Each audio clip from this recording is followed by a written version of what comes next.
है। कर्म ब्रह्म ज्ञानी के आभूषण होते हैं। तो भाव यही है कि ब्रह्म ज्ञानी जो है वो कर्म तो करता ही है।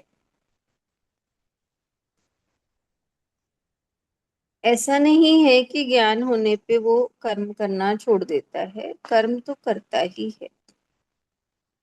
लेकिन कर्म कैसे करता है, उसको ये जागृति है कि वो परमात्मा की शक्ति मुझसे करवा रही है, मैं नहीं कर रहा, वो परमात्मा कर रहा है, वो करवा रहा है। यानी कर्म करते हुए भी वो उसको ये याद रहता है कि भगवान की शक्ति कर रही है, मैं नहीं कर रहा। तो ये बताया कि कर्म है ब्रह्म ज्ञानी के आभूषण होते हैं, वो श्रृंगार हैं उनके।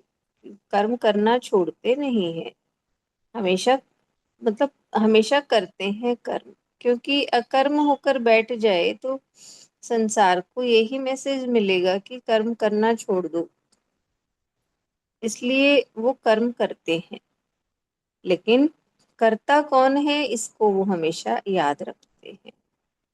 इसीलिए वो संसार को भी ये मैसेज देते हैं कि कर्म करते हुए किस तरह से हम कर्तापन के भाव से मुक्त होकर रहें। ये याद रहे कर्म करते वक्त कि करने वाला कराने वाला वो ईश्वर ही है, हम बस केवल एक इंस्ट्रूमेंट हैं, एक उपकरण मात्र है। हमारे हाथ पांव सब एक इंस्ट्रूमेंट है।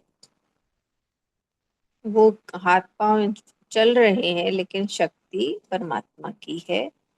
जो कुछ भी हमसे हो रहा है वो भगवान ही करवा रहा है।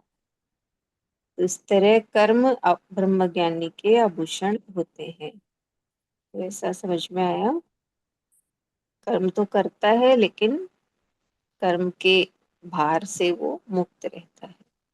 और विनम्रता केवल ये देखती है कि क्या सही है, कौन सही नहीं, ये चिंता नहीं करती। तो विनम्रता जहाँ यही देखती है कि क्या सही है,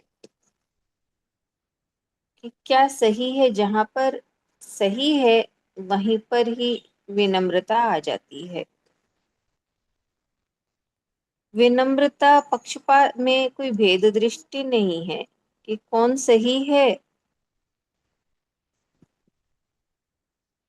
कौन सही नहीं, ये चिंता नहीं करती। यानी जो अच्छा, दो तरह है कि एक अच्छा व्यक्ति एक बुरा व्यक्ति।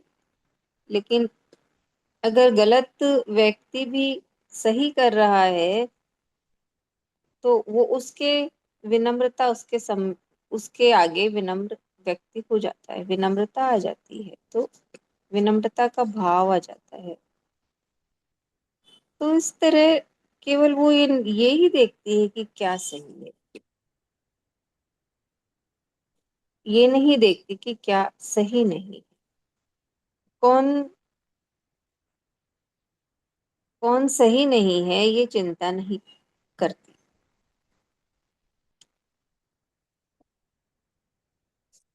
तो विनम्रता मतलब यही है कि क्या सही है उसके सम्मुख मनुष्य झुक जाता है। तो ऐसे ही समझ में आया मुझे। मतलब